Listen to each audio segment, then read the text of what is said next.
Welcome to the episode of this podcast.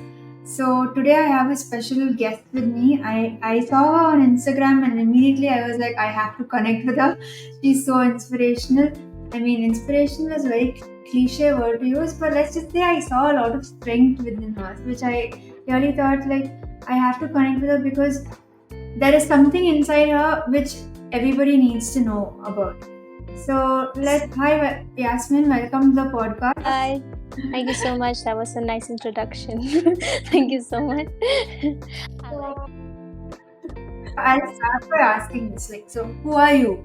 You can just tell a little bit about yourself.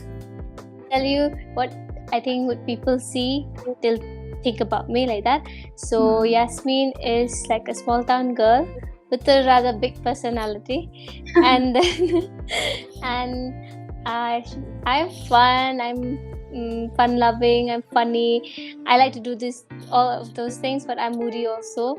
I get cranky easily, and I'm pretty stubborn. But yes, I am like a social butterfly. I connect with everybody. Professionally, I'm a law graduate, but with passion, I love to create. I am a fiber artist and also a home cook. I love to do all those things. I'm very curious and I love to learn about new things, and I love to learn until I actually learn it. I don't like to give up easily. So I'm everything, but one thing about me is that I don't quit easily, and I like to move, I don't let go of things easily. I will learn that. I will be on it. I don't give up that fast. So that's about me. That's all about me. I like what you said. You're a very curious person and you don't give up easily. I feel like most of our generation, people give up after having trying something for the first time. But let's get more into that and just what's your story? You've been through a lot since a young age. So I mean, obviously, without going into details, because then I think we'll be sitting here for 2 days. I don't know where to start exactly. So I think both our stories is pretty similar. I saw yours too. So I think it's started out when I was a child, and I was 11 years old when I was diagnosed with bone cancer in my left femur bone. So it was osteosarcoma, and I was given 10 months to live because it was very aggressive and the doctors thought there's no hope. But then look at me living my life. It's like 17 to 18 years since that happened, and I'm still living my life. And yeah, so I was diagnosed at that time, and I had gone through a lot. And then there was I did chemo and all of those things happened, and then I had this one major surgery where they had to remove my entire femur bone and then replace it with an artificial prosthetic bone. And then the journey actually starts from there, not from cancer, because then I had to deal with being accepted and accepting myself as a disabled person. I don't like people calling me differently able or knowledgeable. I'm just disabled. Accept it and move on. I'm disabled. I know that, and I've accepted that. It took me a long time to accept the fact that I'm disabled. So my journey as a child started then, because at that time I wouldn't know what cancer was. I didn't know the consequence of cancer and everything. But after coming out of cancer and dealing with people, dealing with all those comments and stares and everything, that was my real journey where it began. And I had this whole accepting myself, thinking that I'm good enough. All of those things happened, and because my insecurities were so deep that I also dislocated my bone because I did not walk with crutches anymore. So that prosthetic bone got dislocated, and I had 2 more major surgeries because of it. And then after that, I lived for 17 years without any problem and everything. I was doing my school. I completed my studies. I was doing well, and when my acceptance was starting to get better, I started loving myself. Then another curveball hit me really badly. So on last year, at the age of 28, in January, I was diagnosed with breast cancer, jawbone cancer, and stomach cancer. So it was in my retroperitoneal. I don't know what do you say that word? How do you say it? Retroperitoneal region. Yeah, there. Yes, that's right. It was there, and then it's too many medical words I have to learn throughout my life. So yeah, related, you can relate with it. So yeah, after that, that was a lot to take in because I had it the second time. So getting the second time is, I think, the worst because you have gone through so much already, and then you have to feel like, oh, I have to go through that again. So yeah, so I got it second time, second, third, fourth, fifth, you name it. So I also had some lesions in my iliac bone in the right side, and then there was so what I did was that when I got to know about my breast cancer and my stomach cancer, so I went to Vellore. I got treated there. Everything was getting better. I had major surgery for my stomach because I had to remove my arteries and veins and everything, and then reconstruct all of that again, remove the tumor.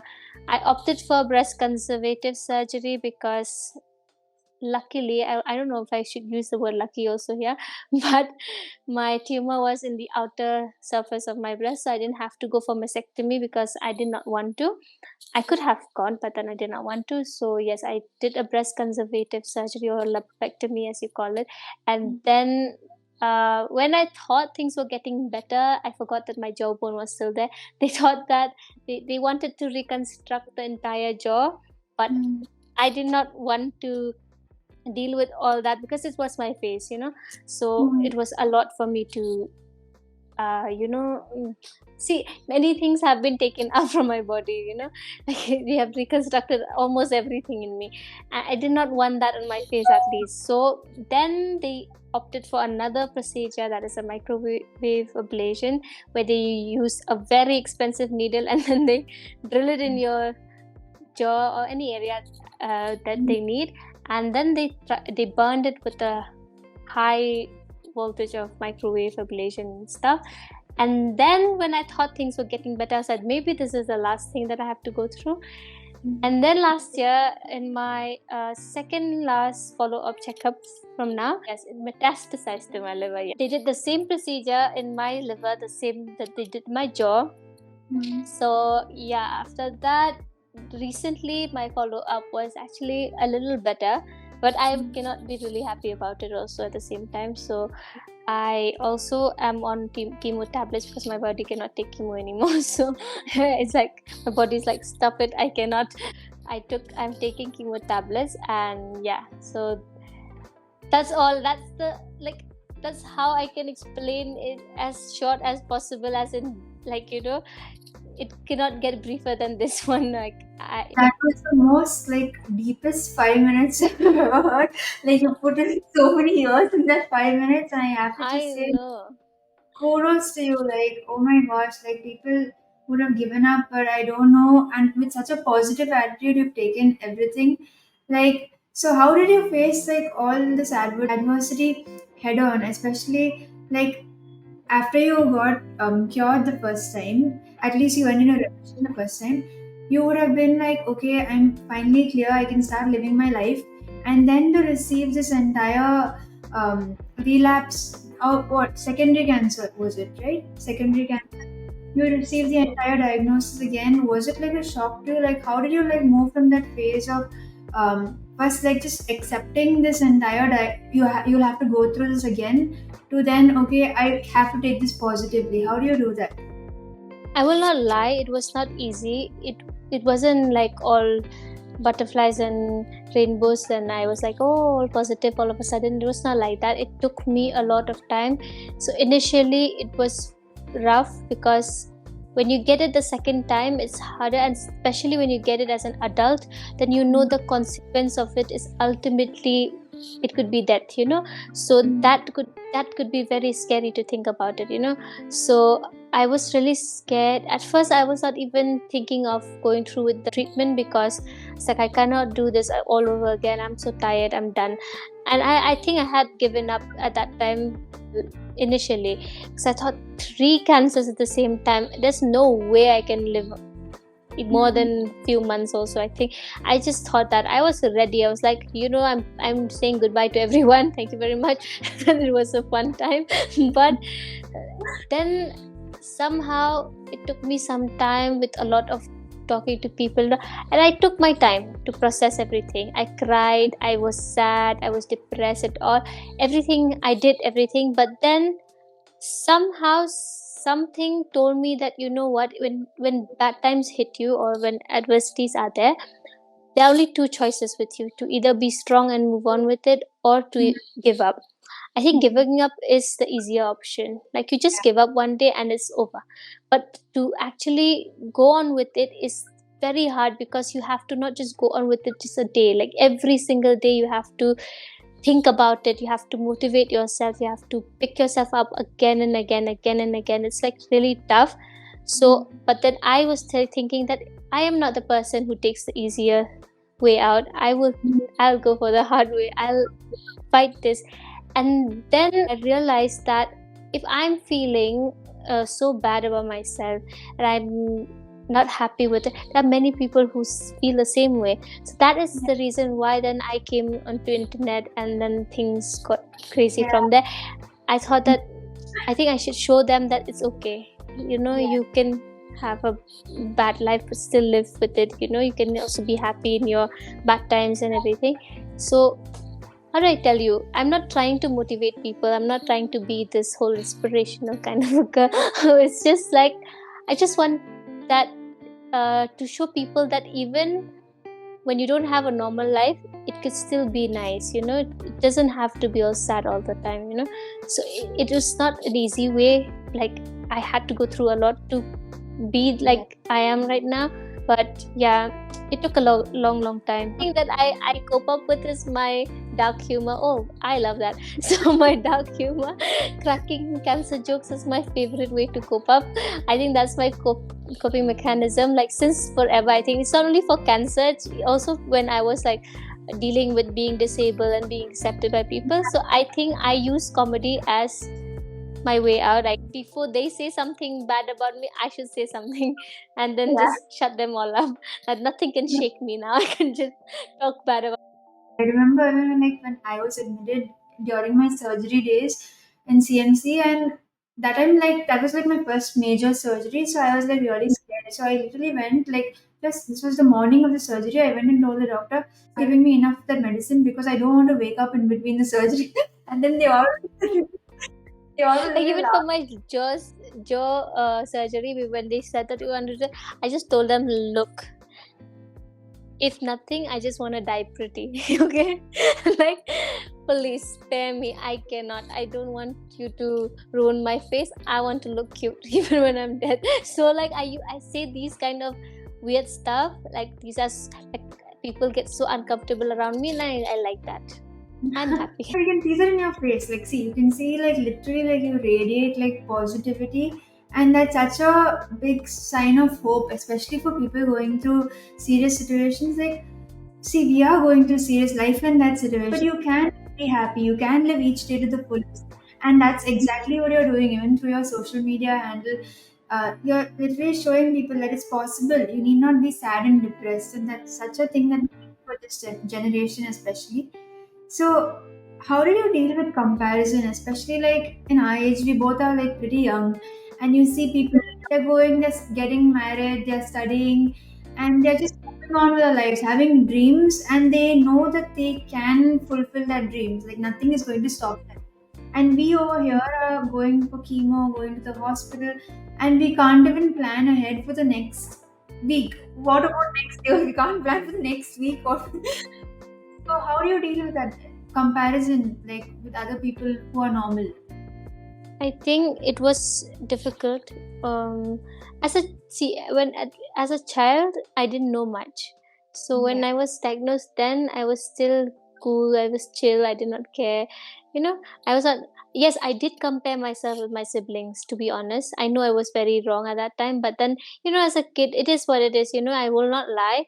I did think about, like, why me? Why not them then? Like, I know it's very harsh of me to think like that. I did think about it. I was like very sad at first, and I was like, why do I have to go through this? Like, why was I chosen? But as I grew, I told myself, thank God it was me. These kids would have not been able to handle what I handled. Okay, what I went through, I was like, they don't have that much energy. So I was like, thank God you chose me. So after that, it took me time when comparing myself with other people who could walk properly. I had to walk with crutches all my life, you know.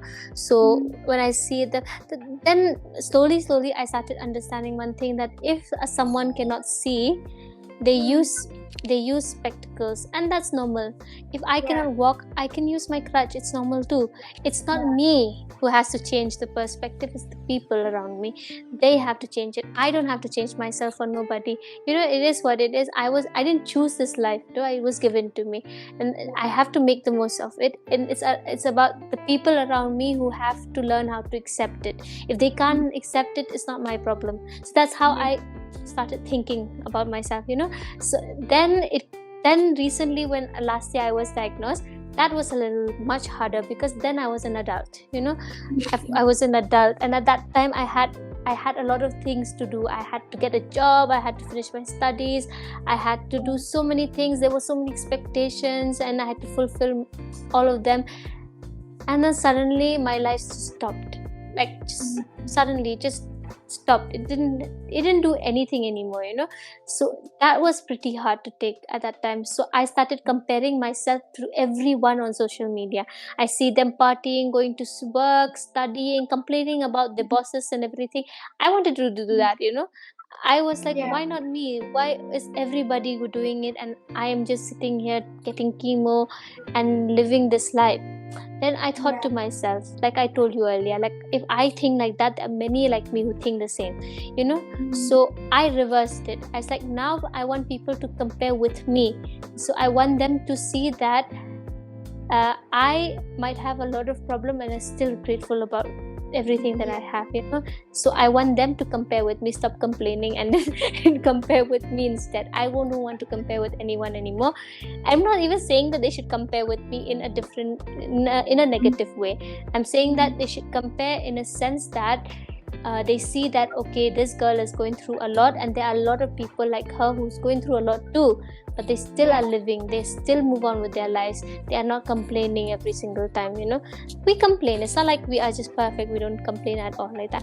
We complain, but at the same time we had to learn how to pick ourselves up again and again, you know. So then that's the reason why I chose social media to show myself.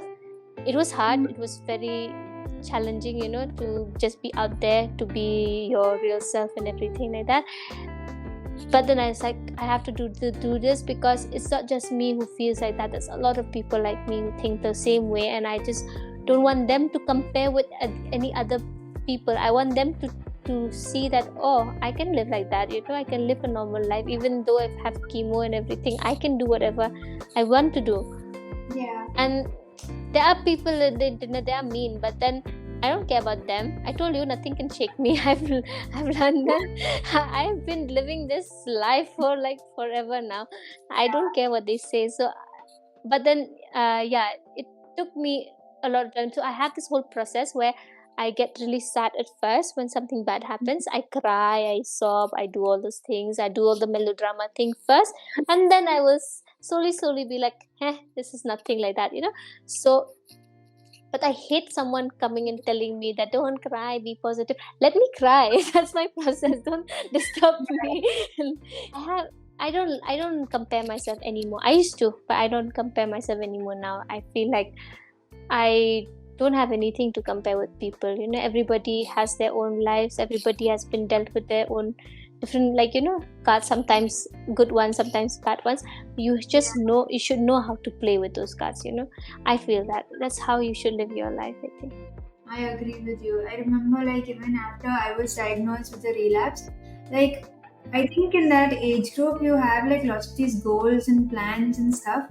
And when something doesn't go your way, and especially like, okay, in this cancer, since we're talking, okay, a relapse came, and then everything just goes like, dreams and hopes go like crashing down. And at that moment, like, you look at others. I mean, I was guilty of that. I was looking at my classmates, my peers, everyone's going ahead with their lives, and mine is like on pause button. And I was like, why is this happening to me? And like you said, like, it took time. Like, it takes time, like, just to deal with those emotions at first, and then you realize, okay, this short life we have, we all have no guarantee of tomorrow, and we all have the short life on earth. So how do we live that to the fullest? Okay, if that means I have to live it with cancer for some time, okay, how do I live each day to the fullest? So what you said was like so correct. Like, just stop comparing yourself to others.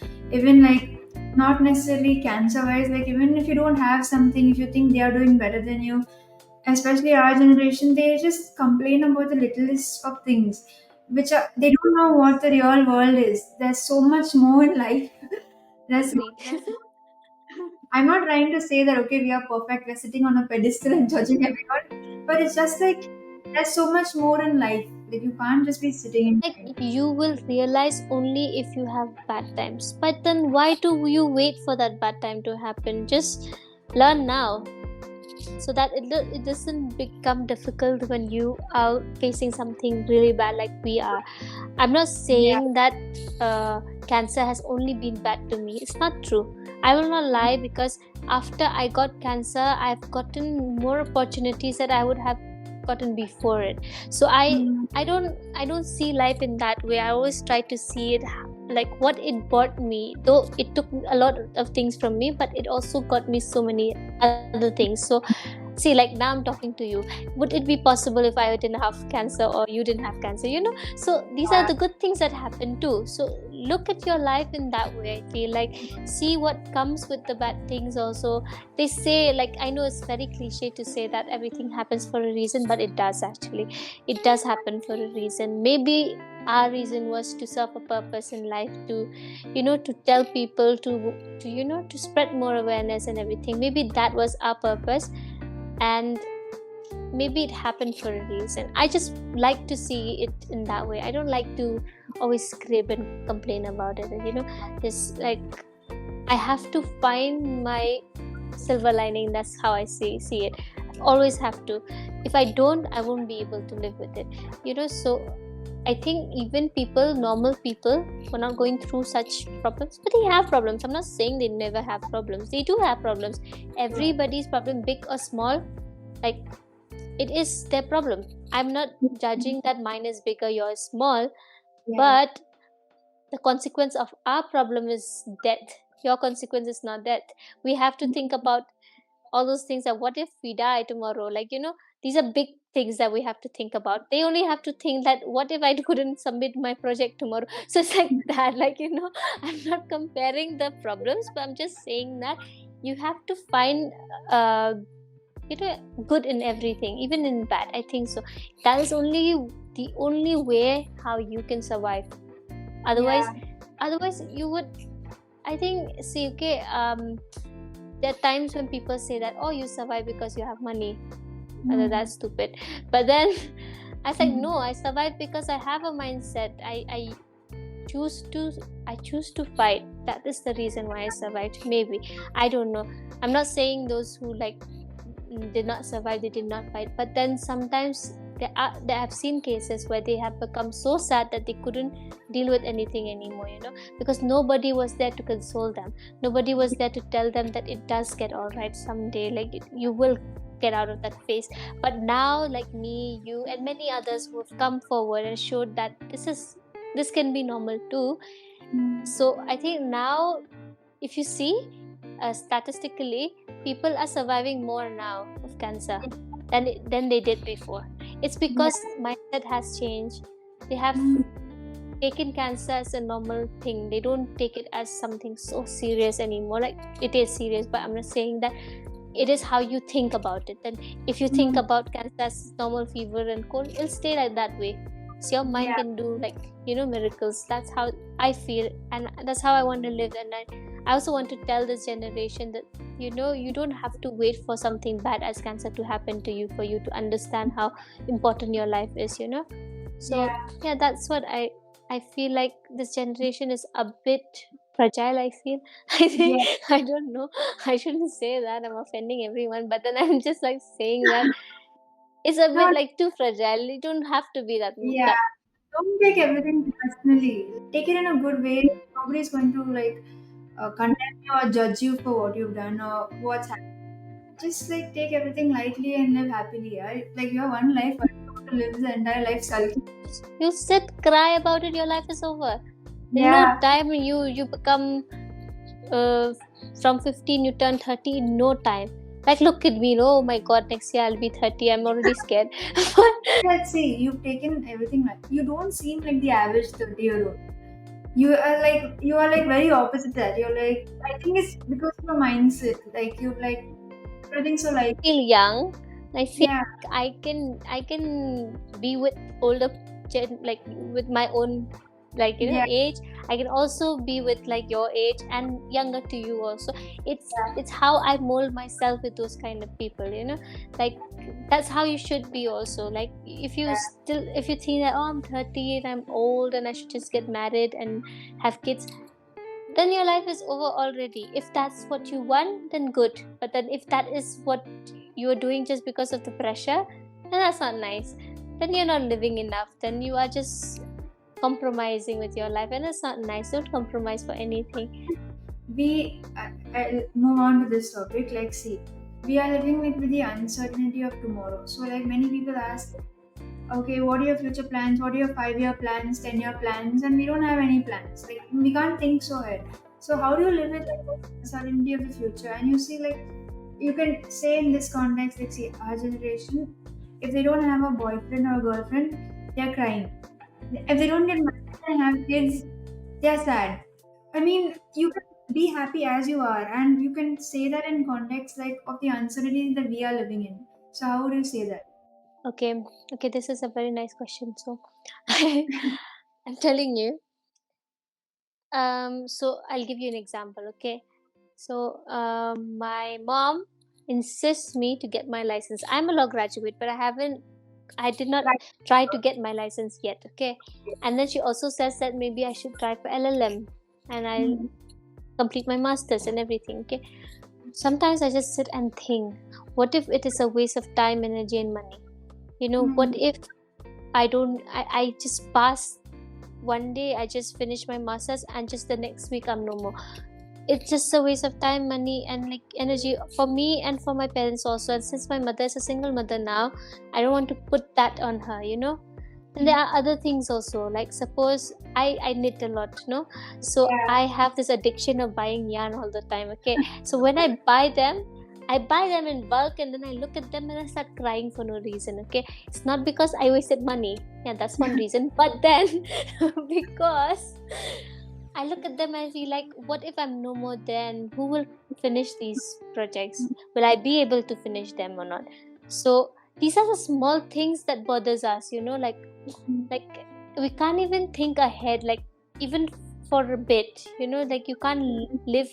You have to live in the moment. You have to do something that is just for the moment, because then you cannot think about the future, and nobody understands that. Everyone will be like, go for it, do your masters. I think you have it in you. I know I have it in me, but is the time like, do I Is it have the worth it? time though? Yeah, is it Yeah. worth it? All that money will I will spend. The studies are not cheap, they are expensive. So, like, if I complete my masters, will I be able to get a job? Because will I Mhm. be there to get a job? These are the things that really hit you when you sit and think about it. So it's very scary, very scary. And that is the reason why I try to distract myself by doing things, taking small things. And I have just pushed cancer in the corner of my brain. I don't want to think about it. I just distract myself so much. Sometimes I get so exhausted because I put so much in my plate just to Mhm. distract myself. So this is all the hard work that we have to do to just live our life. You see in Instagram, I'm laughing, dancing, going eat in restaurants, but that is because I'm distracting myself. That's a lot of work. Mentally, I have to keep reminding myself that stop thinking about cancer. Okay, so it takes a lot of work, and people don't understand that. They only see the outer part, things that we want to show them, that, see, it's okay, it's normal. But then inside, we have to really work it out. You have to really uh, you know process it, deal with it, and you have to tell yourself again and again that it's okay, it's gonna be all right. But even we know that maybe it's not gonna be all right. But then we have to sometimes lie to ourselves, or this is how we have to cope up with all these things. And I don't know, thinking ahead is so scary. I can't even think of, like, see, Now that I'm talking to you, I feel healthy, I feel better. But anything can go wrong just the next week. Anything can just fall apart. You can never tell with this disease. It's so difficult. Like, you can't even tell if your reports are good just this moment and the next moment is not good at all. So I think it's very scary. This uncertainty thing, like, it's more for us, like, okay, what we're going through. But the way the world is going, I see that this uncertainty thing is increasing a lot. People are just dying with strange things are happening. Young people are dropping dead. So, like, that's why I tell, like, people like my age, don't worry about the small things. Don't worry about, okay, not having a boyfriend, girlfriend, because strange things are happening to everyone else and even more for us. But why do you want to waste your time? You can just, like, be happy as you are right now without the thing you think you need the most, because you won't realize when it's taken away from you. Talking about that, there are like people who come and tell us, especially us, that see, death is inevitable. People can die anytime. Someone can get hit by the bus and they just die. But I only feel that the only difference between us and them is that they don't have to think about it. It will happen to them like that and they're gone. Okay, they won't even feel it. But for us, every single day is like, maybe it's today, maybe it's tomorrow. You know, we're standing in that queue of like we are next. Who's next? Like, who's gonna be called out next? You know, it's like taking attendance in school. So I think for us to be in that position where we have to think about it every single time, that makes it difficult. The uncertainty is uncertainty for everybody. It's not just for us, it's for everyone. But the only thing difference between us and them is that we know, they don't know. So that is the only difference, and that can get really scary, and it's like very hard for people to think, like, let us decide how we feel about it. You know, you just come and give you supporting and saying things like be positive is different. Like, you can support a person by just being there with them, listen to them and everything. But if you keep on nagging them, be like, be positive, you can do this, you can do that, it's annoying at sometimes. You know, at the time it gets really to our head, like, are we not doing enough? Like, are we like just like not being positive enough or something like that? We're trying, okay? Let us be, please. Before we continue, I'd like to take a moment to by 10 times talent, a faith-based e-learning platform that offers a wealth of practical learning content across a spectrum of areas, from spiritual and vocational to emotional, physical, intellectual, financial, and relational growth. They've got it all. Visit 10timestalent.com and use the code HOPECAST20 to enjoy an exclusive 20% discount. Now let's get back to our inspiring conversations. So, what would you advise, like, this generation, like, not to waste time? Like, okay, go live your life now. What would you advise this generation who think that, okay, once I achieve this or once I do this, then I will receive the satisfaction I think I'll get? So, what would you advise them who are like now in that phase? Okay, till I reach that position, I won't be happy in my life. I'll be like going. See, I'm guilty of that too. So are you. Everyone is. Okay, we always wanted better things in life, and we always want, like, oh, I'll get that. Like, so to be very open, so we've not come from a very rich family. It was humble at the beginning. So every time we'll be like, if we stayed in a smaller house, we'll be like, if we get a little bigger house, we'll be satisfied. And now that we got a little bigger house, we'll be like, the space is not enough. We want more. So every single time we keep wanting more and more and more. And that is the problem, because since you are just focusing on the next step, you are not enjoying the present at the moment, you know. So see, now that we are in this position, we would kill someone to be in their lives, you know, to have that normal life, that minimal normal life where we we go for our work, come back, complain about our bosses, eat, sleep, you know, and not think about medicines and my next chemo session and mark dates about, like, I have to get this injection, that injection, blood test and all that. That is like not a normal life, you know. So I think that people should be grateful about what they have at the moment, because they are living someone else's dream. many people's dream. Like at one, like if I see someone, I see that their life is so good, but then still they're complaining. It's like, I just wish I had your life, you know. Mm. So I agree. it's because we do not enjoy the present, so we keep complaining about, like, oh, I would have this in the future. So what is the guarantee that you'll be happy if you get what you want? Yeah, exactly. For example, a boyfriend, okay, you always dreamed about this crush of yours, like you was like, I'll get him, okay, and the moment you get him and he opens his mouth and you don't like him anymore, then how are you, what is the guarantee you will be happy later, you know? So be happy at the moment. Now, even if you're single, be happy with it. Maybe one day you will find someone, you know. Like a example, like I'm not saying that only boyfriend's the problem, but then, yeah, just give you an example. Just live in the moment and enjoy what you have, because you don't know when that will be taken away from you. And one more like topic which I like really want to touch upon is insecurity. People are so insecure about how they look, how how their social media is, how all of that is. They're just so insecure. And like us, for example, we had to go through cancer, we went through chemo, and we were bald. So how did you deal with that insecurity about your looks and stuff, like especially others?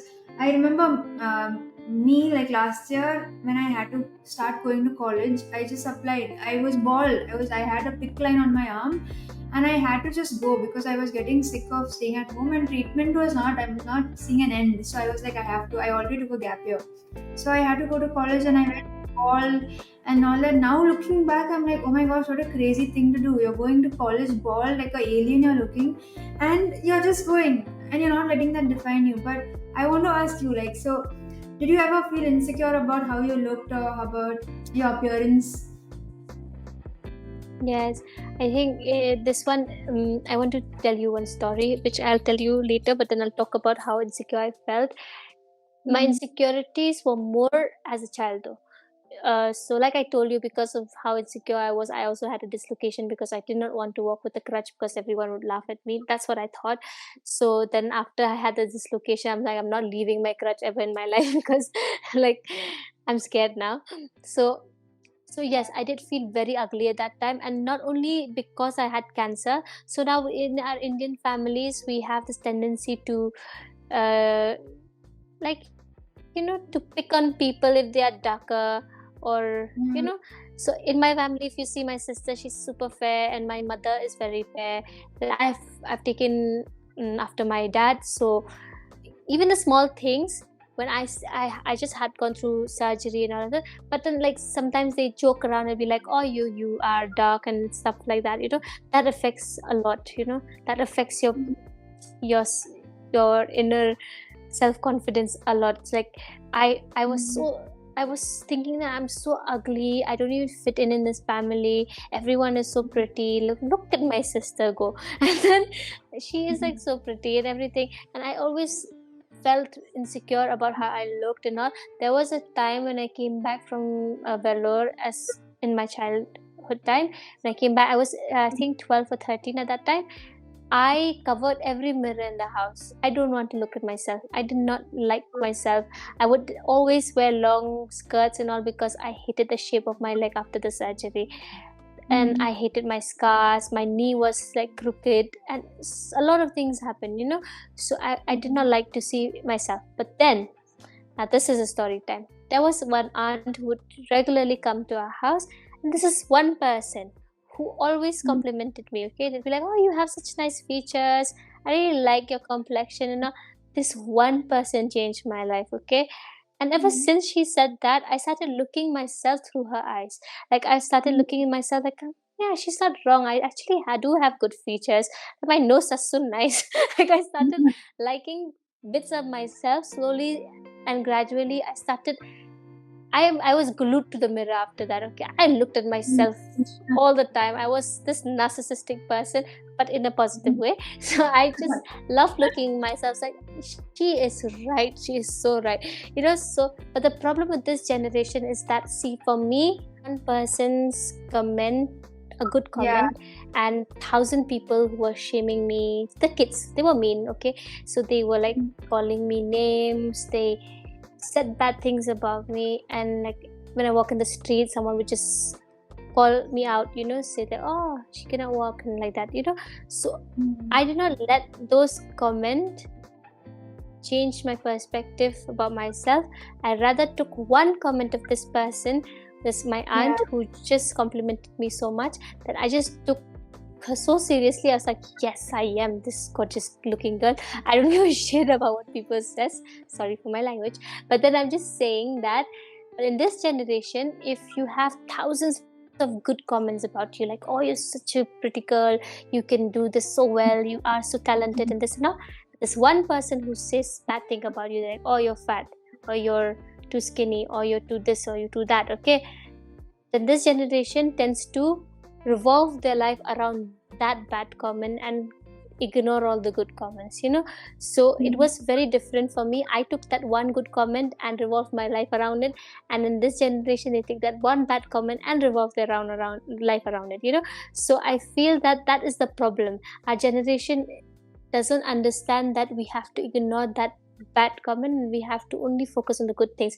That means you don't care about the people who actually like you and who actually love everything about you. You only care about this hate that you're getting, so you're giving this person hating on you so much more importance in your life, which is not fair, because then you are ignoring all these good people in your life, so even now, I love all my comments. I love all my people who support me. They will always say good things about me, and I feel really great about myself, and that makes me want to do more. That makes me want to fight a little more, do things a little more. But some hate comments are there. If they come, I give them back. Okay? I'm not the person who will ignore. Okay, I'll talk them back, but then it does not change my life in any way. I will still be that same person that I was. It doesn't affect me that much that it affects a generation. And I think I'm done blaming them also. I think they have been introduced to social media very early at their age, and we didn't have that in my time. So we did not have social media in my time. Like the only thing we had was Facebook, that too hardly would come there and all, so but now they are doing a lot of things in social media. That is like the main place where everyone is getting together and they get to know each other and everything. But I think also social media was like kind of a curse for them, because then the insecurities build up even more. Then they started seeing more people who are like beautiful, flawless and all. Yes, and that is not the truth. But they cannot keep that in the mind that they actually had a lot of edit and Photoshop and all, but they forget all these things. They'll just say, oh, how perfect this person is, and I'm not, I was saying, but they also should understand that they are good in their own way. Be grateful of what things you've gotten, and that's the only thing I want to tell them, that insecurities are real. I had them, you had them, especially when our hair was taken away from them. That was not even a choice, that was like a mandatory thing you had to do because you were sick. And that is a lot of, that takes a toll on you. I love to play with my hair, okay, I'm happy with it, but if it is my choice, but that was not even my choice, so it's like kind of sad.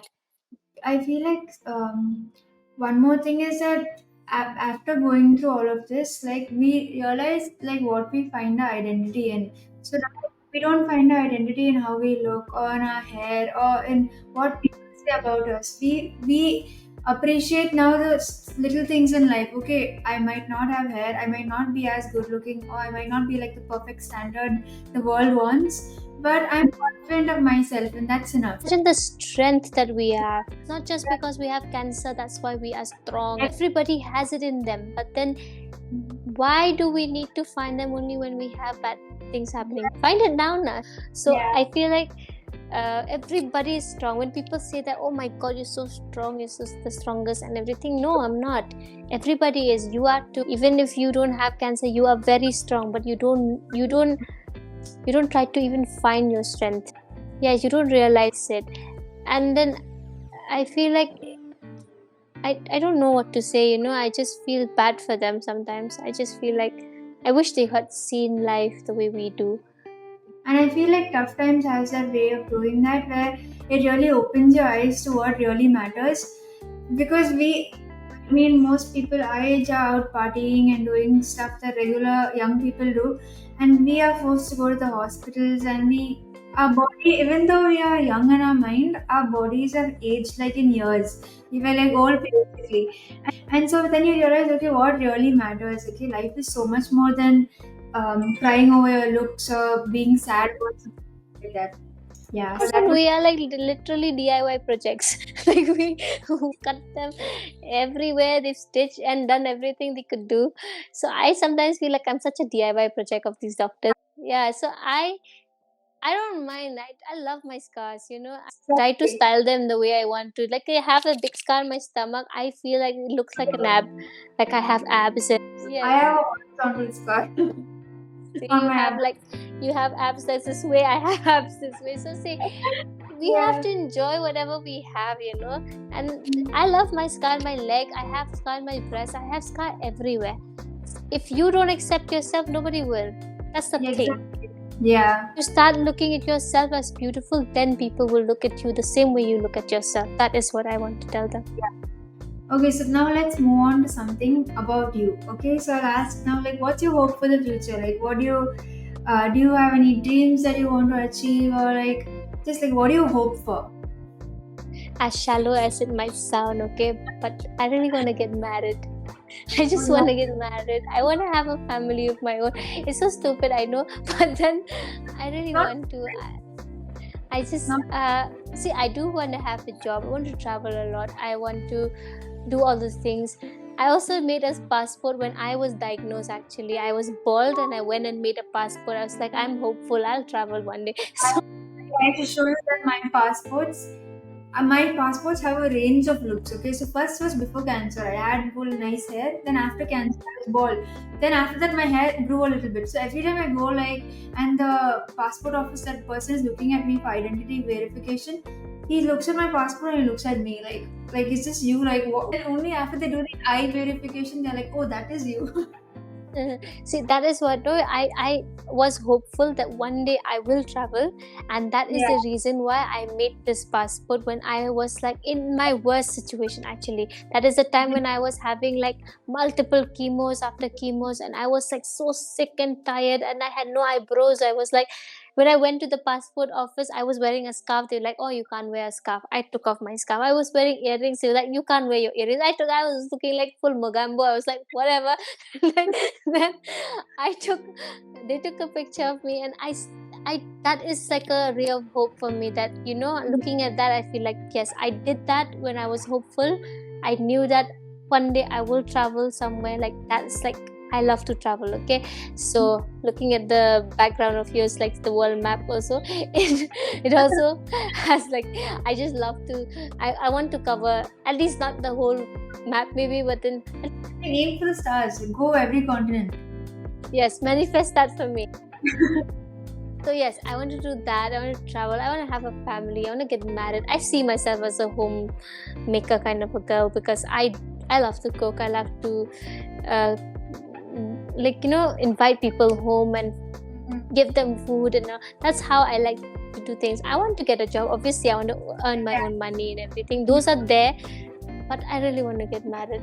I like I see all my friends of my age and everyone getting married, and it's not like I envy them. I'm really happy for them, good for them, okay. But then I feel like I also deserve that one day, to wear a beautiful dress and get married someday.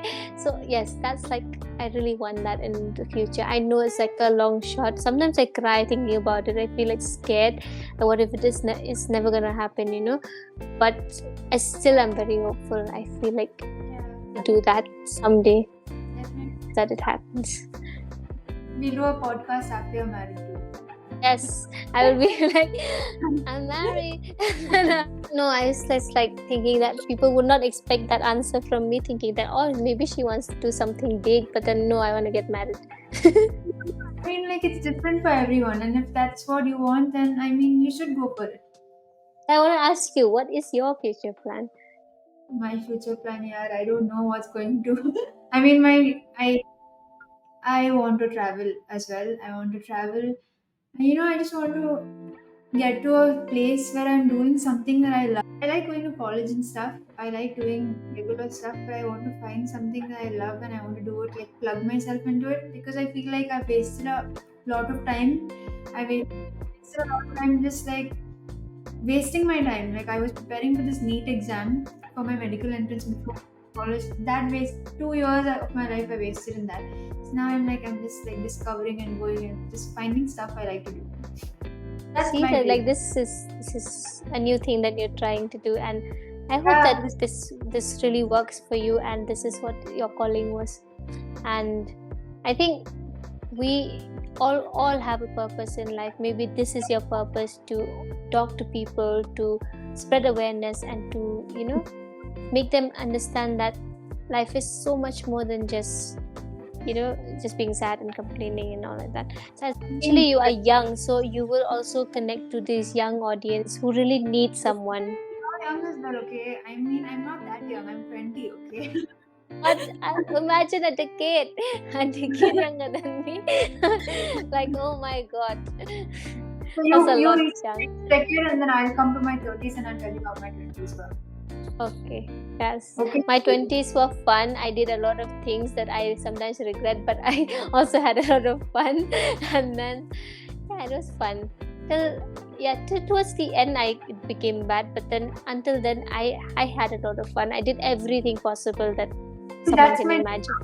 that's my thing. I want to have fun. I want to do stuff which is like not boring. And I don't want to waste my time basically in studies and stuff. I mean, I should not say that to the young crowd. Please study. But we don't have any option. I mean, please study, but study like what is necessary, and then you like find something you really like to do and do it. Okay. And then I'll ask you like one last question. What's one thing you would like to like encourage our listeners with? Like you would like to leave them with like nuggets or something, advice, anything. And like I said before, be grateful. That's Hmm. first thing I want to say. Please be grateful of what life has given you. If you pray to God, you go to church or you go to temple or mosque, anywhere that you go, okay, there's no point if you are not grateful of what God has given you. Exactly. Whichever God you believe, you pray and all, that's okay, that's their thing. But then if you're praying and you're still not grateful and not thankful for the things you have, then there's no point. Then don't go. Then Yeah. stay at home and cry, because there's no point. No, you are not if you're being disrespectful to what the person that you believe so much in has given you. You're not Yeah. happy about it, you keep complaining about it. The second thing is complain. Stop complaining. Like, you find a solution to a problem. Don't sit and cry over it. You don't Yeah. you have to find a solution to every bad situation, and that's how you can live your life being grateful. So if to be grateful, you have to stop complaining and finding solutions. And the last thing I would say is that get rid of toxic people in your life. You don't need them. You have to learn to love yourself more. Don't let these people validate you. You don't need validation. Nobody needs validation, okay? The only validation you need is from a good person. See, there are two types of validation. One is like someone, you ask someone, am I good? And they'll be like, no, I don't think so, you look. That is a different way of saying it. But if someone is suggesting you, like, maybe you should try something else, and that they are kind to you and they say it in a kind manner, those are kind of people you want in your life. Some honest people, but not those people who are toxic and you love them so much and they don't give you back. You have to love yourself first. You don't waste your time and energy on those kind of people. That's what I feel. You have a lot to do in your life, and then wasting time on them, crying over them, crying for them, is such a waste of time. Even boyfriends, friends, family, anybody, even if it's your own sister and brother, if they don't serve a purpose in your life, you don't need to waste your time on them. I feel like that, and you should acknowledge it early at your age, I feel. Because I've I'm 30 now. I'm almost 30 now, and I have been through all these things, and I regret now. I'll be like, why did I waste so much time on them? Like, right now I feel like, oh Lord, I could have done so much with my life than just begging them to stay. To just keep on clutching to them. But then once you let go of people in your life and you start giving that time, energy to yourself, you will see a lot of difference in your life. It's gonna change your life so much, I think so. So that's what I feel like, these three things. With you like on all of those, and I think one more thing we can add is like social media is not real. our generation looks at it and then they compare their life to that standard. So like if you feel like you have to take a break from your social media, I mean please do that. If you feel like social media can be toxic as well. Just looking If at you all. if you cannot handle it, it's better you take a break from it. I think I am okay with it because I can handle it. I Yeah. can take these bad comments. I don't care. It's like that. For me, my attitude is like I don't care what people think. So that is the attitude. If you have that, then go ahead, do whatever you want. You don't you don't take people's nonsense Yeah. and everything. Whatever they say, it's just because they are projecting their insecurities on you. That is how you should see. They have their own insecurities. They're not able to bring it out, so they're being toxic in the internet. Okay, if you understand this concept and then you are there, it's okay. And not everybody can be Kim Kardashian. Like, come on, like Yeah. their job is to look good. Yeah. They have a lot of people around them to make them look good. That is, I'm not shaming them. It's really good. I like them. I actually watch them. Okay, that's my guilty pleasure. So I'm not shaming them. I like them, but I'm just saying that they are not the you can't compare yourself with them. I'm really grateful for everyone supporting me, okay, but I've never posted like, oh, look at me, I have this much followers, and I don't want to do that, because then I am invalidating those people who actually are there in my life. It's just because I have this many followers or that many followers or that many likes. They support me, I'm grateful to them, I'm happy, I love them all, but then it doesn't mean that I will post about that every time. I'll be like not humble anymore. I will there's a thin line, you can cross it anytime. You have to be grounded and humble every single time, I feel. And people live by likes and comments nowadays, and that is not nice. I think so. That is like you are seeking validation from people, and it's not nice. You have to validate yourself. Don't wait for others to say good things about you. You are a very insightful person. Like I think despite all that fun and bubbly nature of yours, you're a very deep person. And I really enjoyed talking to you too. I Thank you could so be a much. psychologist someday. You could. I mean, it's a possibility. I would be a very rude one. No, I mean not rude. I think you're frank, and I think frank is good these days. You need to be frank. You can't sugarcoat everything. And so I would like to thank you so much. I mean, I just took a shot and I reached out to you on Instagram on a DM, and you replied, and we finished a podcast episode. I mean, that was really quick, but we did it. Thank you so much. For thinking that I'm so honored that you thought of me as your first guest, and I feel so good about it. And I hope that this journey brings so much, everything that you have desired. Like, you can reach out to people, you can do what you do best, that is speak your mind and everything. And I hope this works for you, and you get all the success from this. Not success in monetary or in fame kind of success, but success in actually spreading awareness to people. Spreading awareness, and I mean spreading positivity and joy and hope and Don't give up. Nobody should give up. I think we'll end on that note. Thank you for listening, and stay tuned for more episodes. I have to Yes, say that. I will. Thank you so much.